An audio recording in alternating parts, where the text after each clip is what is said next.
in collaborazione con FNP CISL Udine.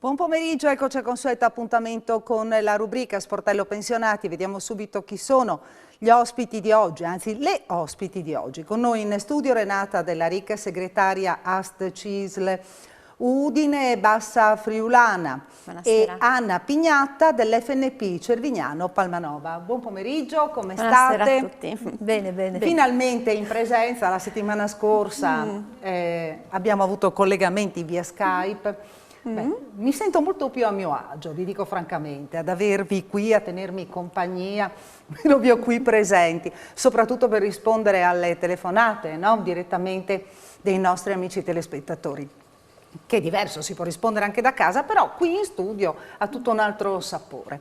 Intanto diciamo che oggi cominciamo la trasmissione parlando proprio della giornata, oggi 28 aprile, giornata internazionale dedicata alla sicurezza sul lavoro e anche all'amianto praticamente.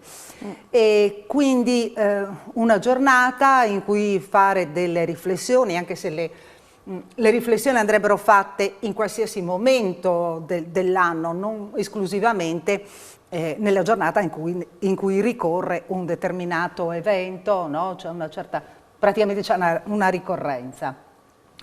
Renata, cominciamo a parlare del 28 aprile, poi nel corso della trasmissione parleremo anche del 1° maggio. Sì, sì.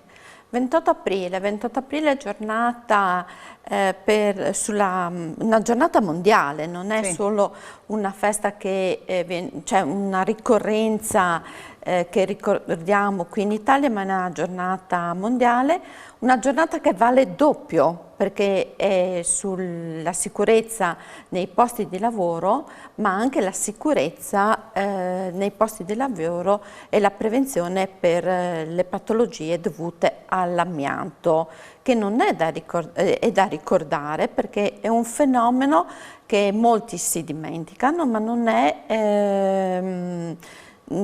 è cessato, perché anche quando vengono dismesse certe attività lavorative, pensiamo alla Bassa Friulana dove c'erano diverse industrie chimiche, tutte le aziende e tutta la parte anche dell'edilizia che hanno smantellato gli edifici dove c'era la presenza dell'amianto, la patologia, le patologie tumorali e il mesotelioma della pleura escono anche dopo 30-40 anni su un lavoratore. Quindi bisogna sempre tenere la guardia ben alta e denunciare, fare le denunce. Le denunce, noi come patronato abbiamo intentato diverse cause e siamo sempre operativi con questo tema. Quest'anno per noi anche la sicurezza nei posti di lavoro è importantissima, infatti abbiamo anche fatto degli hashtag che siamo usciti in questi giorni: basta morti sul lavoro, la vita è mia, la vita come lavoratore, io come lavoratore devo partire la mattina, andare al lavoro e la sera devo far rientro nella mia abitazione con i miei familiari. Pensiamo anche al lavoratore, al lutto che è successo ieri, un giovane operaio che è morto cadendo dal tetto, e non si può morire per lavoro, non si può, è veramente una cosa incivile. Il lavoro è vita. Il lavoro è vita e per noi come parte sindacale questo messaggio è importantissimo. Ecco, tra l'altro dobbiamo pensare anche al momento particolare, no, che stiamo attraversando. Quindi ci sono dei segnali per quanto riguarda gli infortuni sul lavoro che aumentano nel momento in cui ci sono le riaperture. Però dall'altra parte ci sono anche dei maggiori controlli proprio nell'ambito delle aziende, anche per quanto riguarda la pandemia. Allora noi abbiamo trascorso un anno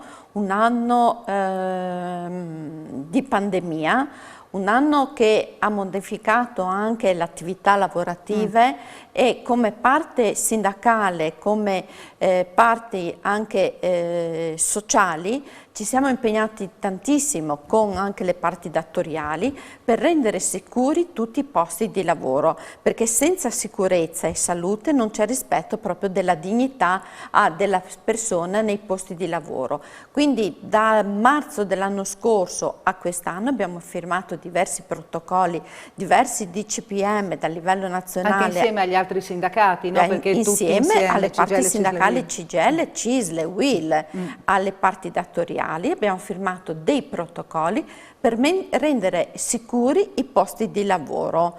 I protocolli che possiamo dire hanno garantito la sicurezza all'interno delle aziende, infatti non abbiamo avuto grandi infortuni, grandi numeri di infortuni all'interno delle aziende manifatturiere, il numero è cresciuto a livello esponenziale per gli infortuni nei posti di lavoro, ma dovuti alla pandemia e dovuto in modo particolare per il settore della sanità e le case di riposo, dove molti operatori si sono ammalati, infermieri e anche i medici, tutto il personale presente in questi settori. Tra l'altro tu hai portato proprio dei dati che riguardano e anche diversificati uomini e donne, esatto, proprio infatti, per focalizzare l'attenzione sulle donne e sul comparto dove sono maggiormente presenti, che appunto sì, no, la sanità. Infatti pensiamo al territorio di Udine, da gennaio 2020 a gennaio 2021, questi sono dati INAIL, non dati, cioè proprio dati certificati, noi abbiamo avuto 1059 infortuni, denunce di infortuni da parte di donne e 351 infortuni da parte di uomini.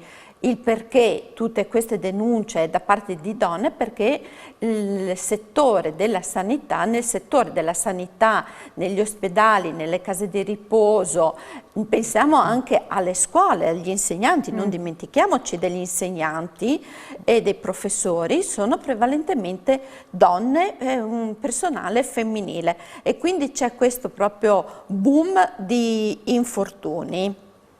In tutto abbiamo avuto a livello regionale 3.320 infortuni. Ecco, tra uomini e donne. Se abbiamo chiuso questa parentesi dedicata al 28 aprile, io andrei subito, no, così, a vedere che cosa state organizzando come sindacato.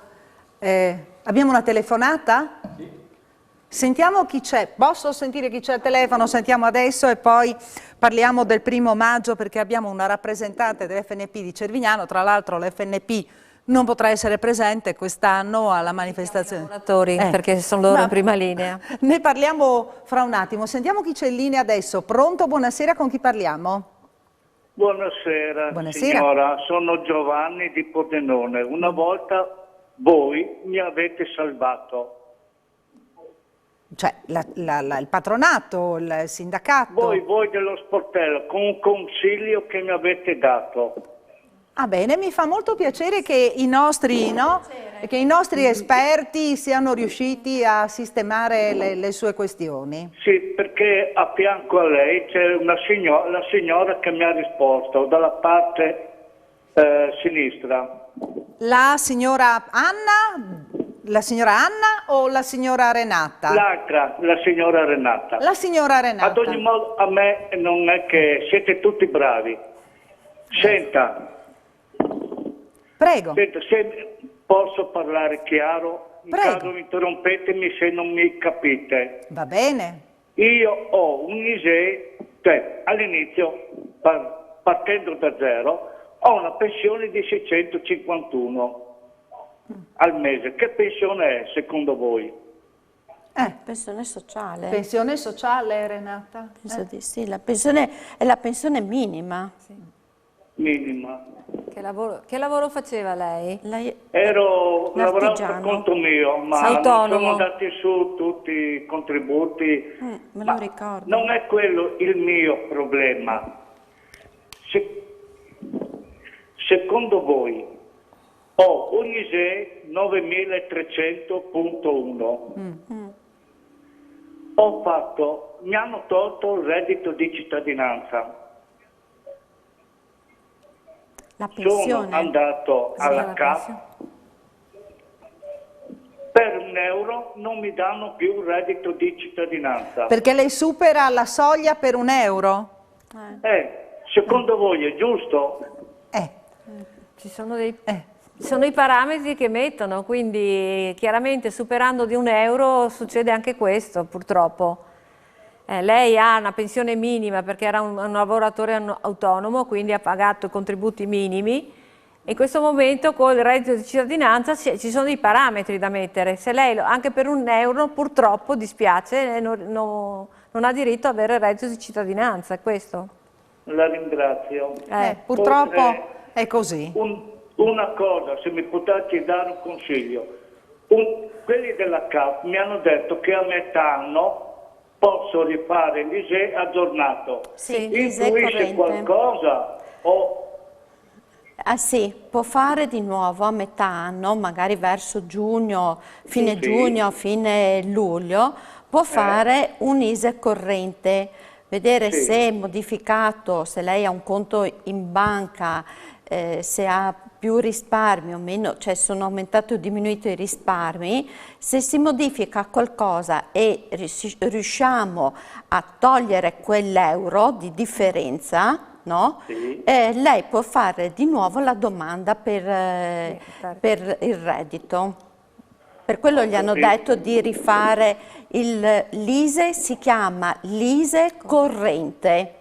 Sì, ISEE corrente. Mi sono sbagliato io a dirvi a voi, scusatemi. No, tanto. niente, se riusciamo ad aiutarla, io le consiglio verso luglio, i primi di luglio, o luglio, fine luglio, quando lei se la sente, vede anche le sue economie che devono essere leggermente modificate in modo da riuscire ad avere un ISEE inferiore di quell'euro. Dobbiamo abbassarlo di quell'euro. Ho capito, ma non è il problema per farmi l'appuntamento per l'ISEE, perché la CAF di Pordenone mi hanno detto si può fare l'appuntamento e rifare l'ISEE come avete detto voi. È che mi dispiace che mi hanno tolto tutto, bonus della luce, bonus dell'acqua. Proprio per È €1 di è giusto €1. secondo voi? No, non è giusto, ma purtroppo le leggi... Sì, No, vi chiedo perché voi siete brave tutti quanti, Sì. per quello vi chiedo.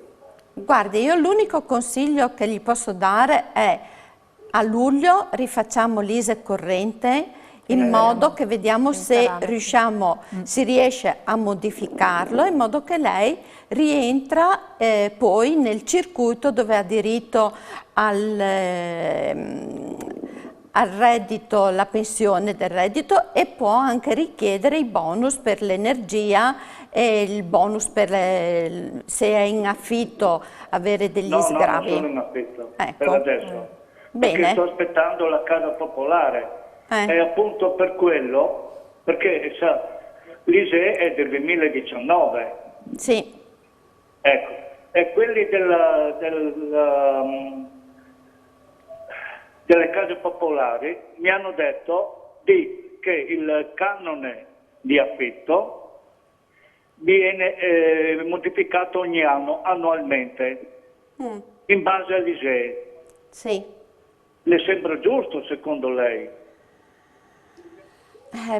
Per lei no, ma magari uno in un anno gli cambiano i propri redditi, possono aumentare e a chi diminuire, e quindi la parte sociale e anche l'Acer cerca di dare una mano a queste persone. Comunque non si perda d'animo, veda a luglio di rifare l'ISEE, che magari come le hanno andrà già, benissimo. L'ISEE corrente, si ricordi. come le hanno già risolto? Bravissimi, è che avendo così poco questo e quell'altro Certo. mi butta giù un po' il morale. No, Ecco, tutto lì. non si faccia abbattere, ha sentito? Tenga duro. Già ha risolto una volta e vedrà che risolve anche in questa occasione. Io non posso fare altro che ringraziarla per aver chiamato e salutarla, siete eventualmente bravi, perché vi seguo ogni mercoledì. Benissimo, Bene. continui a seguirci. Sì, E così grazie di ci cuore. racconta come evolve anche la situazione, va bene? Grazie. Grazie mille, che Dio vi aiuti. Grazie. Buonasera, buonasera. E noi ci facciamo una piccola pausa per la pubblicità, ci ritroviamo qui in studio tra qualche istante, rimanete con noi.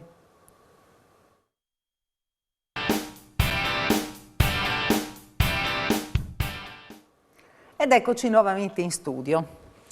Anna Pignatta, lei arriva, lei fa parte dell'FNP, arriva dal Cervignanese, dal Palmarino. E proprio a Cervignano si svolgerà la manifestazione in occasione della festa del lavoro, la manifestazione appunto dei sindacati. Abbiamo detto prima che quest'anno i sindacati, cioè i pensionati, non possono partecipare. Quindi Allora, il fatto di sentirsi esclusi, no? ma non siamo esclusi del tutto. Perché... Esclusi dalla presenza. Allora, il 1° maggio chiaramente è la festa dei lavoratori e quest'anno è stato un anno particolare. L'anno scorso la cerimonia non si è fatta, quest'anno è un anno particolare, quindi hanno deciso con il sindaco e le 3 sigle CGIL e CISEGUI, hanno deciso che anche per non riempire la piazza, che quest'anno va dedicata ai lavoratori, quindi ci saranno i rappresentanti della sanità, ci saranno i rappresentanti delle industrie che hanno continuato a lavorare. E voi guarderete dalla finestra? Ma no, si può andare in piazza, basta tenere le dovute distanze se uno vuole partecipare. Chiaramente non dobbiamo sentirci offesi noi pensionati, perché la festa dei lavoratori e proprio per queste restrizioni è meglio che partecipi alla vera e propria cerimonia i rappresentanti di chi ha tenuto duro tutto il sistema in questo periodo qua, cominciando dalla sanità, dalle case di riposo, dall'industria, chi lavora nei supermercati, tutti i servizi essenziali che sono stati portati avanti comunque, e avranno un mazzo di garofani e porteranno a simbolo e verrà depositato nella piazza, non so se davanti al comune, questa cosa qui.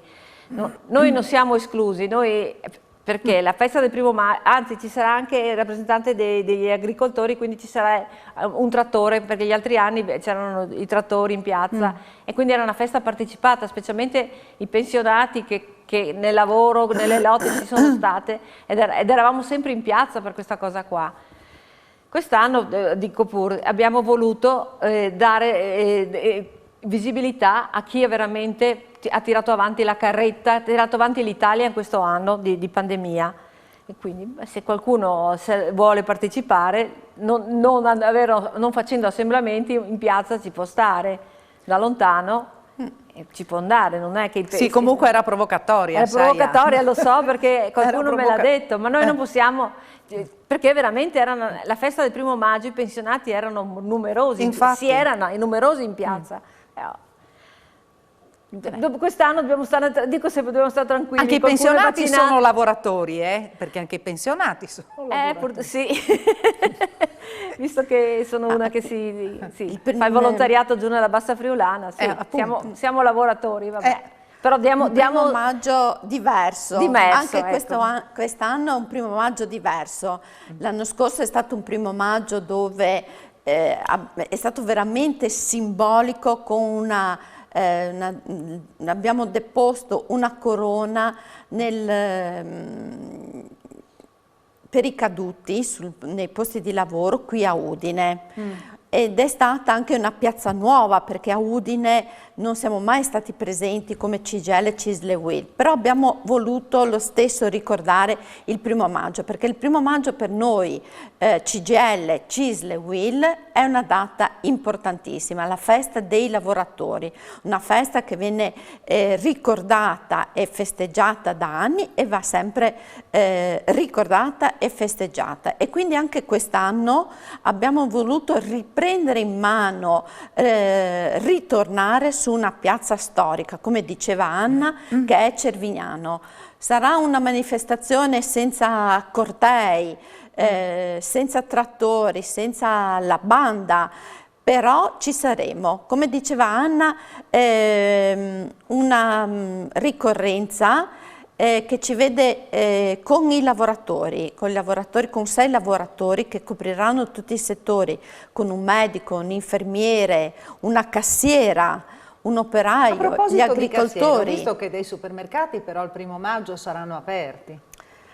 Stiamo lavorando in modo che il 1° maggio si chiudano. Purtroppo con la grande distribuzione non sempre si riesce a fare accordi. Ad oggi chi ha aderito per la chiusura del 1° maggio sono le cooperative, la Coop. Sì, non facciamo nomi per non fare pubblicità. Comunque ci sono qualche catena che hanno deciso di rimanere chiusi il 1° maggio. Qualcun altro che ci sta ancora pensando, stanno pensando che cosa fare. Quello che noi portiamo avanti come CGIL, CISL e UIL, anche per il mondo della distribuzione, un mondo della distribuzione che ha anche partito, pensiamo ai centri commerciali, perché i negozietti bene o male sono sempre rimasti aperti e hanno dato delle risposte alla popolazione nei paesini, nelle città, però i grandi centri commerciali hanno sofferto più degli altri, e tuttora, anche con il nuovo decreto e le nuove aperture, il sabato e la domenica loro sono chiusi. Questo non dobbiamo ricordarcelo. Sabato e domenica i lavoratori sono a casa, però non stanno lavorando, e quindi non si produce. Quello che noi come parte sindacale però da un certo punto di vista magari il sindacato è anche contento, perché si era battuto, no? I sindacati, infatti stavo dicendo, per la domenica, no? per le aperture festive, per anni si sono battuti i sindacati proprio per evitare che la domenica i supermercati rimanessero aperti. Dobbiamo prendere la bella abitudine di fare la spesa durante la settimana e la domenica rimanere in famiglia o farci una bella passeggiata. Ecco, proprio per questo. Adesso rimangono chiusi sabato e domenica, magari il sabato forse poteva essere risparmiato, ma c'è sempre il rischio di assembramenti, il rischio di contagi, e quindi... Ecco, volevo capire un attimo una cosa, qual è anche la posizione della CISL proprio per quanto riguarda il coprifuoco, le chiusure serali alle 22, perché ci sono delle attività che chiaramente restano penalizzate, rimangono penalizzate, no? Con la chiusura delle 22. Sappiamo soprattutto la ristorazione, no? La ristorazione, sì. Dopo anche la cultura, perché anche teatri, cinema, allora, abbiamo fatto tanto per riuscire a uscire da questa pandemia. Abbiamo fatto mesi di lockdown, abbiamo fatto mesi di zona arancione, di zona rossa e siamo partiti adesso con la campagna vaccinale, una campagna vaccinale che sta andando molto bene, e quindi ritengo che dobbiamo fare ancora dei piccoli sforzi. Se le cose miglioreranno, penso che è nell'interesse di tutti allungare anche l'orario di coprifuoco. Molti sforzi, abbiamo fatto in questo periodo, ancora qualche piccolo sacrificio che poi ci ripagherà per tutto il periodo che viene, l'estate, e che la vivremo meglio tutti insieme. Arrivano messaggi: buonasera, a settembre compio 67 anni. So che ho diritto alla pensione sociale, cosa devo fare per averla? Devo fare qualche domanda? Grazie per la vostra risposta. Laura da Udine. Chi mi risponde? Renata? Allora. Chi risponde alla nostra telespettatrice? 67 anni di età, quanti contributi ha la signora? Deve avere almeno un minimo di 20 anni di contributi e quindi si rivolge verso la sede del patronato più vicino, presumo che di Udine vada a Udine, e fa domanda per avere diritto alla pensione.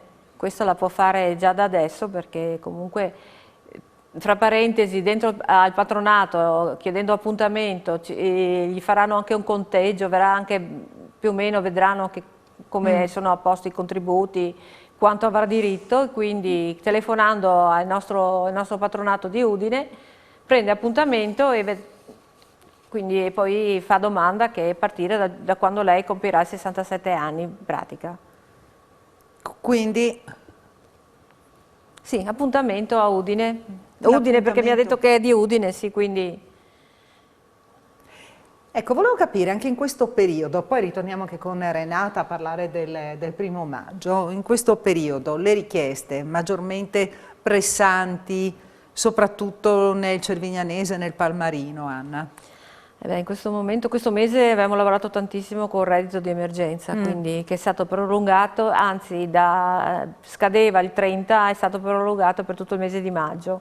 E quindi chi aveva l'ISE, perché prima cosa che chiediamo è avere l'ISE deve stare per una persona solo sotto i 15.000 euro, e quindi abbiamo inoltrato, reperito le documentazioni e tutto quanto, per poi con il patronato inoltrare queste domande di reddito di emergenza. Quindi in questo momento è la cosa prioritaria il reddito di emergenza. E poi ci sono ancora il reddito di cittadinanza, qualcuno che ancora lo rinnova, però in questo momento ISEE e reddito di emergenza. Ecco, sono le due questioni che vengono Ci sono realtà che sì. veramente, sì, quando hai le carte ti dicono, perché chiaramente noi siamo solo a reperire la documentazione, ma in realtà veramente sì, hanno bisogno veramente. Ci facciamo una piccola pausa, rimanete con noi, ci vediamo fra poco.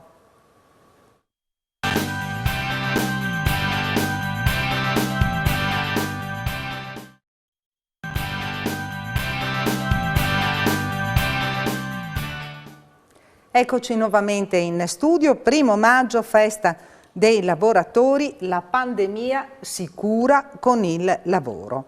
Cervignano, Piazza Indipendenza, ore 10. Bello lo slogan che avete scelto quest'anno. Sì.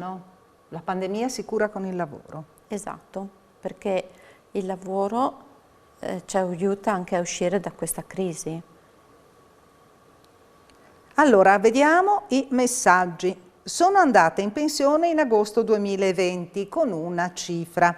Dopo qualche mese mi è stata decurtata di ulteriori 50 euro. Volevo sapere se è cosa normale. Grazie. Qui non si firma, non so, non scrive neanche l'importo. È da capire quando è stata fatta la decurtazione, perché è già stato spiegato, perché prima nella 13ª, allora, quando si prendeva a dicembre la 13ª c'era una decurtazione alta sulla 13ª. Sì. Dal 1° gennaio quella decurtazione che veniva tolta dalla 13ª viene spalmata in tutto l'anno, e quindi non ci sarà, perché ha detto alcuni mesi, agosto, all'inizio la pensione non è ancora, qualcosa cambia i primi mesi, però se dopo alcuni mesi lei ha avuto 50 euro di meno, evidentemente non vorrei dire, però gli è stato, è quella decurtazione che viene fatta a fine anno nella 13ª, che viene invece essere tolta nella 13ª, viene spalmata nei 12 mesi di pensione, quindi a fine anno la 13ª non avrà quella decurtazione che aveva ogni anno. Dovrebbe essere questo, presumo, sì, perché non è chiara dal messaggio che ha fatto la signora quando gli è stata decurtata. Sì. Qualcosa varia dall'inizio, poi quando la sistemano, sempre qualcosa ma sono piccole cose, non sono grosse cose, e quindi 50 euro presumo sia questo. Volevo chiedere se è possibile versare degli anni che non ho potuto versare come autonomo, quindi se un lavoratore autonomo vuole ricostruirsi il passato e vuole versarsi da solo degli anni, è possibile? Prima di andare in pensione, se deve ricostruire, ha qualcosa da riscattare, Qui non da mi dice, sistemare. no? Versare degli anni che non ho potuto versare come autonomo. Se il signore è già in pensione, no, perché ormai la pensione, però prima di andare in pensione, sempre rivolgendosi ai nostri patronati, si può vedere anche di ricostruire e di aggiungere degli anni, però dico pur non deve essere andato in pensione la persona. Perché se è andato in pensione, una volta che è andato, chiuso. ormai è andato, insomma, Certo. non puoi recuperare, non puoi recuperare nulla. Renata, ritorniamo al 1° maggio. Ritorniamo al 1° Sì. maggio. Primo Quindi, maggio. situazione un attimo, come la vedi la situazione adesso?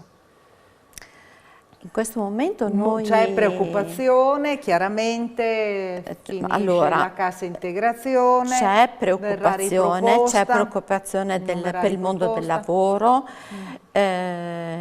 Si pensa che questa ripartenza, anche se arrivano questi fondi dall'Europa, che vengano distribuiti bene, ma come Friuli Venezia Giulia arriveranno dei soldi, ma noi nel territorio di Udine siamo molto preoccupati, perché come ex provincia di Udine noi abbiamo un territorio centrale, un territorio vasto, un territorio dove copre prevalentemente il 54% del manifatturiero regionale, siamo un territorio dove ci sono tantissime medie, piccole aziende e dove ci sono tante aziende di artigiani e abbiamo bisogno di questi finanziamenti, questi soldi che arrivano dall'Europa per proprio far partire l'economia del nostro territorio. Adesso stiamo utilizzando ancora la cassa integrazione Covid, i licenziamenti sono ancora bloccati, ma siamo molto preoccupati quando si sbloccherà il blocco dei licenziamenti, perché molte aziende lasceranno a casa dei lavoratori e non nelle grandissime aziende, ma nelle piccole aziende se non ripartiranno con i lavori. Oltretutto adesso siamo ritornati in zona gialla e questo va bene, anche perché noi siamo un territorio dove viviamo di turismo, del turismo dell'estate con il mare, il turismo della montagna e dà tante possibilità di lavoro sia a giovani, a donne, e che sono stati anche quelli più penalizzati con questa pandemia. Infatti abbiamo grandi numeri di disoccupati nelle donne e nei giovani, perché sono quelli che sono rimasti a casa perché avevano contratti anche a tempo determinati, contratti di somministrazione, contratti precari e quindi in questo periodo non sono stati rinnovati. Ecco, tra l'altro si prospettano 2 giornate di manifestazioni, di protesta. Domani la manifestazione dei tassisti, questa a livello nazionale, però coinvolti anche i tassisti appunto della nostra regione, e invece venerdì scenderanno in piazza per l'ennesima volta, ossia più che scendere in piazza saranno organizzati dei sit-in fuori dalle prefetture, anche i lavoratori agricoli stagionali, braccianti agricoli e anche del settore del florovivaismo, che praticamente non hanno visto riconoscere nulla, hanno manifestato già, però ancora il 10 aprile, no? Sono scesi in piazza. Sembrava che a loro venisse data una risposta e invece non è stato fatto nulla.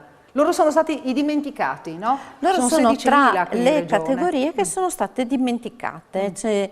Pensiamo a tutti gli agriturismi, questi lavori dell'agricoltura sono quelli che non hanno mai ricevuto un euro in questo periodo e anche nel decreto sostegni sono erano fuori e quindi noi... Come fossero dimenticati, no? Sì, come non esistessero, ma questi lavoratori ci sono, anche non solo gli lavoratori, ma anche chi ha queste aziende. Sono imprenditori che sono rimasti fuori da tutti i sostegni. E quindi noi il 30 ritorniamo sotto le prefetture con uno sciopero proprio per chiedere sostegni anche a queste categorie. Ecco, chissà per quale motivo ci sono delle categorie che non sono state prese in considerazione, vedi anche quella dei tassisti ad esempio.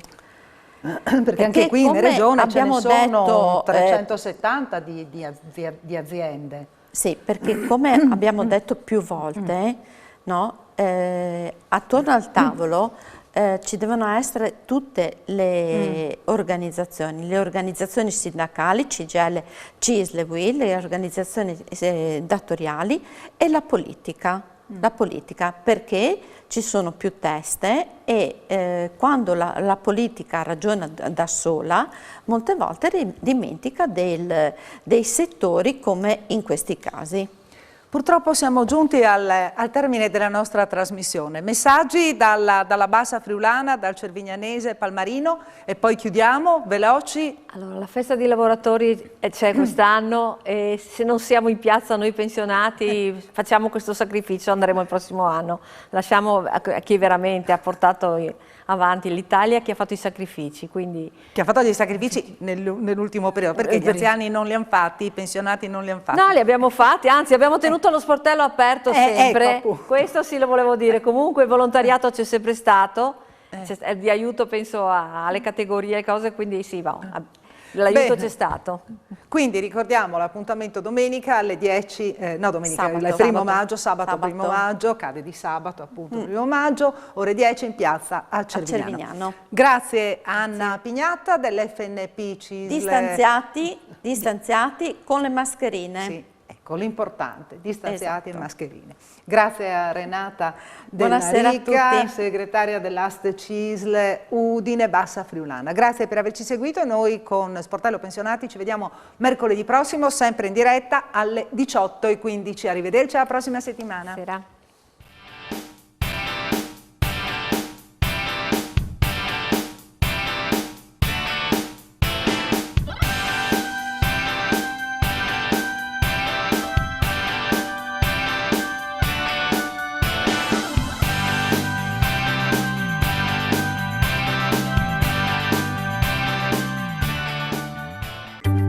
In collaborazione con FNP CISL Udine.